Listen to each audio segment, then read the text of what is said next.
जब हम आरती करना शुरू करें तो भाई ये जो अपने मोबाइल वगैरह है ना, इनको बिल्कुल बंद, या तो बंद कर दो या इनको फ्लाइट मोड पे लगा दो और इनको उल्टा करके रख दो, उल्टा करके,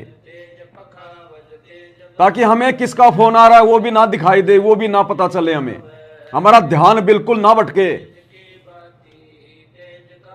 आरती उसी भगत की सफल होगी जो भगत आरती के समय केवल आरती का ही काम करेगा। बीच में फोन आ रहा है, आप बात कर रहे हो, हाँ हाँ ठीक है ठीक है ठीक है, मैं आरती कर रहा हूं, बाद में फोन करूंगा, ये भी नहीं बोलना, उठाना ही नहीं है इसको। भूल जाओ कि मेरे पास में मोबाइल है, फ्लाइट मोड पे लगा दो, स्विच ऑफ कर दो, उल्टा करके रख दो, इसकी रिंगटोन बंद कर दो, नो डिस्टरबेंस, हमें कोई व्यवधान नहीं चाहिए। काम धंधा बड़ा नहीं है भगवान की आरती से, भगवान की भक्ति से। कोई अर्जेंट काम है वो पहले कर लो, आरती करने से पहले। किसी को फोन करना हो पहले कर लो। सुबह की 1 घंटे की आरती, शाम की पौन घंटे की आरती, बिल्कुल बंद मोबाइल। कोई अर्जेंट काम है अपना पहले कर लो। दास सेवा में था, कल आते समय एक भगत भाई के घर पे आ गया और सोचा भाई चलो यहां कर लेते हैं परमात्मा की आरती, आरती करनी है मालिक की। हाथ मुंह धो के परमात्मा की ज्योतियां जलाई, आरती उतारना शुरू कर दिया। शुरू में दास ने ले ली थाल हाथ में परमात्मा की, दास मालिक की आरती उतारने लग गया।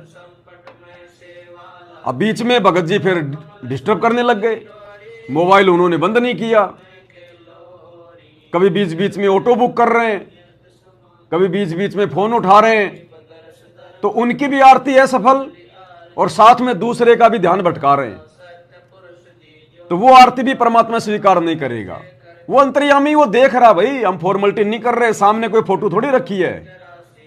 अगर ये पूजा की थाल हमने हाथ में उठा ली तो ये ना सोचिए कि सामने संत रामपाल जी की फोटो है। सतगुरु रामपाल जी साक्षात विराजमान है, साक्षात, वरना ये आरती हमारी सफल नहीं हो सकती। पांति पंच पोप कर पूजा, अगर गुरुदेव भगवान साक्षात सूक्ष्म रूप में आकर विराजमान ना हो तो ये आरती हमारी सफल नहीं हो सकती। ये फोटो के आगे थोड़ी कर रहे हैं हम, फोटो तो केवल एक माध्यम है ताकि हमारी याद बनी रहे।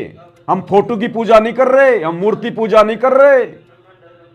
मूर्ति केवल एक यादगार है। कबीरा दर्शन साधु का, मुख पर बसे सुहाग, दर्श उन्हीं को होते हैं जिनके पूर्ण भाग। हमने फोटो के आगे आरती नहीं लानी है, हमने ये देखना है सामने मेरे गुरुदेव भगवान विराजमान है सूक्ष्म रूप में। अनंत कोटि ब्रह्मांडों के स्वामी, अनंत कोटि कलाओं के स्वामी, जितने मर्जी रूप बना ले गुरुदेव भगवान।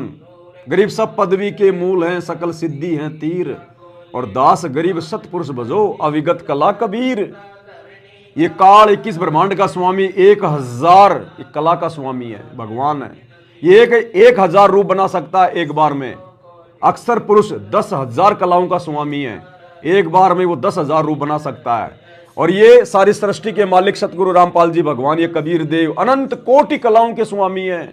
जितने चाहे उतने रूप बना ले परमात्मा। ये अपने सभी बच्चों के घरों पर जब ये आरती शुरू होती है या गुरुदेव भगवान को भोग लगाया जाता है, परमात्मा उस समय आकर विराजमान हो जाते हैं। अन्यथा ना तो हमारा भोग सफल हो सकता और ना हमारी ये 5 बत्ती वाली आरती सफल हो सकती।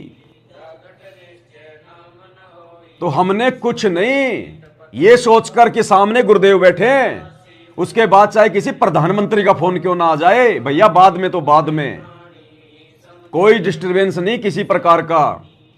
घर में कोई मर रहा है, कोई पैदा हो रहा है, हमने देखना ही नहीं है। पैदा होने वाले को भी यही संभालेगा और मरने वाले को भी यही देखेगा। आरती के समय कुछ नहीं भाई, ये विशेष तौर पर ध्यान रखना, नहीं तो हम परमात्मा के दोषी बनेंगे। तो कल मेरी भी ढंग से आरती नहीं हो पाई और उनकी तो आरती ढंग से होनी कहीं थी, कहां थी। तो भाई और बहनों, ये बातें जो परमात्मा जो बुलवा रहे हैं ना, ये हमने इन बातों को गांठ बांध लेना है। भगवान नहीं बताएगा तुम्हें सारी बातें आके ये इस प्रकार से कि ये करो वो करो, ये करो वो करो। 10 साल से परमात्मा दास के माध्यम से ही अपना संदेशा दिलवा रहा है। और यही करना पड़ेगा आने वाले समय में सबको अपनी भक्ति सफल करने के लिए। इन संदेशों को हल्के में मत लेना बिल्कुल भी, नहीं तो भक्ति सफल नहीं होगी, परमात्मा नाराज हो जाएगा। बंटे दास गरीब कबीरा, अदली आरती अदल पठाऊं, युगन युगन काले खा ल्याऊं, जा दिन नाथे बिन नहीं प्राणा, नहीं पड़ी पवन जमी असमाना।